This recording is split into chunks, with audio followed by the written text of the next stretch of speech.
So hi everybody, this is your stay-at-home grandma and I am giving you part 3 of the beginning of me. And today we're going to talk about my mother. And the reason why is because it's October and October is her birthday month and her birthday was the 24th of October. And some of the things that my mother taught me, you know when you're a kid and your mother teaches you things or tells you things and you go, yeah, sure. All right. But it's funny because every day that you get older, you think about the things that she told you, and then some of the things start to happen. You go, ooh, my mother told me that. Well, my mother was a very, very proud and strong woman. And I guess she had to be because, like I said, and I'll talk about my father later on, but my father died and he left us. And he left us with property and things like that. He was a very hardworking man. But my mother was also very hardworking. She was a nurse, but she also sewed for people, she cooked for people, everything. You know, she made dinners for people, all kinds of things. And it was funny because we always had a plethora of people sitting at our table. You know, white people, black people. I don't even know that she actually knew them or did she just invited them to dinner because they were hungry. I don't really know. Because at that particular time, our parents never told us anything. You know, we just kind of went with the program. And when asked something, it was usually, I'll tell you when I get older, or mind your doggone business. So you knew not to ask. My mother was about 5'2", maybe 1, but she was, like I said, a very beautiful woman too.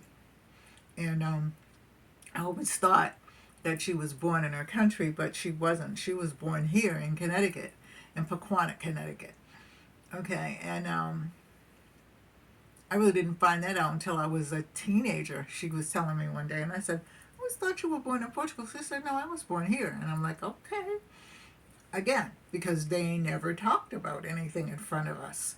So she worked for a Boston City hospital for many years, and then when she got sick, she retired from her job and was sick for about a year. Well, she was sick several times, but this one particular year, and I can't say several times, she was sick 2 times other than that, prior to that. But this one particular year, it was more emotional. I think that everything that she felt came to a head because people didn't deal with their emotions. They just went to work and did what they had to do. Other than that, they drank, and that was something that she didn't do. The funny thing is, okay, when she retired from her job, I was already married and I had children. And, the doctor told me, no, this is more emotion than it is physical. And I'm like, okay. And I was studying to be a counselor, so I kind of, talked to her and things like that and reasoned with her and stuff like that. She began to actually listen to me, too. But during the time that I was growing up, I think that I had told you this before, my mother sat me down and she said, okay, it's just me and you, because I really had no brothers and sisters. My brothers and anything that I called my sister were all my cousins. I had no brothers and sisters. And again, I always thought somebody would knock on the door, because my father was in the Second World War and said that he was my brother from another country or something like that. That never happened. Never. My father was married before, and she had 2 kids. But my grandmother told me that they were not his kids, and I don't think my grandmother would have any reason to lie to me. Anyway, but she told me it's just me and you, and I have to trust that you're going to do what you have to do because, we didn't have laws like you have now when you kids home alone. So I was home alone. My mother would fix breakfast every morning, and even if it was just cereal, she'd lay out the bowl and put the cereal down, put 2 or 3 cereals down. We only had about 6 cereals at that particular time, by the way. and make sure that I would get breakfast, and she would fix me breakfast most of the time and leave it in the warmer, this little warmer thing. I don't, it wasn't a microwave or anything like that. We didn't have any of that then. And I would fix my breakfast and clean up my dishes and everything like that. Wash up because I would take my bath the night before, and then I would wash up and put, clothes on and go to school. Everything was laid out for me. My lunch was made and everything like that. And when I came home, I would begin to set the table and things like that, and take the dinner out of the refrigerator, because she would cook Saturday and partially Sunday so that we would have food for the week. And so that when she came home, things were ready.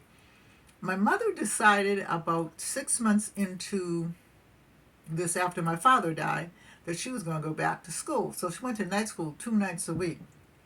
So she would tell me, what to take out, what to eat, everything like that. And I would set a place for her and stuff like that, and I would just keep things on the stove. And so she came home. She got home about like 8:30, 9 o'clock. And she would eat, and I would say, don't you get something? And she's like, nah, I don't want anything till I get home, because when I eat, I get sleepy like that, when I'm tired. And then she would take her bath and stuff like that. And I would always wait for her till she took her bath and everything those nights. Because most of the time I was supposed to be in bed by 9 o'clock, but I waited up for her. And so we would say our prayers and talk about the day and stuff like that, and then we would go to bed, in our rooms. And this went on for quite some time. And I told you that she met this man who he worked and everything like that. And like I said, I'm not going to talk about him, but other than that, that kind of changed our function a lot. We moved around the corner into a bigger house. It was actually a beautiful house too. And I never liked him, and that's all I'm going to say, because he's dead, and you give the dead respect. And she really didn't know that until I was an adult. And I have my reasons, but again, I'm not going to talk about it. But for her, it was about every Saturday that God sent. She would get up in the morning, and depending upon what music she played, you would have to clean before you did anything. So at 6:30, 7 o'clock, there was no sleeping on a Saturday. You know how kids would sleep in and stuff? Not me. And if any of my cousins were there, not them. And we had 4 regular floors, and then we had a basement.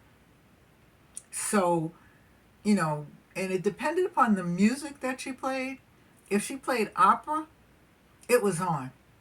Windows were washed, curtains were taken down. And it's funny because I have some similar, not as bad as my mother, but I have some similar things, because I changed my shower curtains and my curtains from season to season. Okay? And I changed them actually twice. I changed them in November, and I put them, November I'll put up my Thanksgiving curtains. No, just my shower curtains. And then Christmas I put up my Christmas curtains, but we have 2 bathrooms.